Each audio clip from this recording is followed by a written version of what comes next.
9 मई थाना शादमान जलाओ घिराव के मुकदमे में पेशरफ्त सामने आई है। लाहौर पुलिस ने शाह महमूद के खिलाफ चालान इंसदाद दहशतगर्दी अदालत में जमा करवा दिया। मजीद जानते हैं डॉन न्यूज के नुमाइंदे राना बिलाल से। राना बिलाल, अपडेट कीजिएगा। जी राना बिलाल। 9 मई थाना शादमान जलाओ घिराव के मुकदमे में पेशरफ्त सामने आई है। लाहौर पुलिस ने शाह महमूद के खिलाफ चालान इंसदाद दहशतगर्दी अदालत में जमा करवा दिया है। आपको बताएं कि 9 मई थाना शादमान जलाओ घिराव के मुकदमे में पेशरफ्त सामने आई है।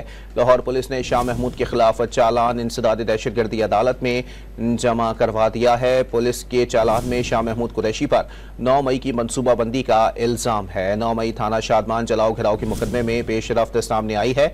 राना बिलाल से हमारा राब्ता बहाल हुआ है। जी राना बिलाल, अपडेट कीजिएगा। जी, लाहौर की इंसदाद दहशतगर्दी अदालत में पुलिस ने थाना शादमान जलाओ घिराव के मुकदमे में शाह महमूद कुरैशी के खिलाफ तहकीकात मुकम्मल करके चालान अदालत में जमा करवा दिया है।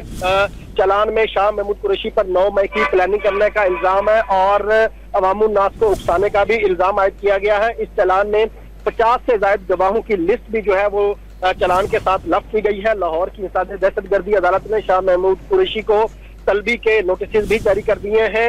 थाना शादमान जलाओ घिराव का मुकदमा शादमान पुलिस ने जो है वो शाह महमूद कुरैशी समेत दीगर के खिलाफ दहशतगर्दी दफात के तहत दर्ज कर रखा है। अब लाहौर पुलिस ने इस मुकदमे में तहकीकात तफ्तीश मुकम्मल कर ली है और तहकीकात मुकम्मल करके चालान शाह महमूद कुरैशी के खिलाफ लाहौर की इंसदाद दहशतगर्दी अदालत में जमा करवा दिया गया है और इंसदाद दहशतगर्दी अदालत ने शाह महमूद कुरैशी को तलबी के नोटिस भी जारी कर दिए हैं।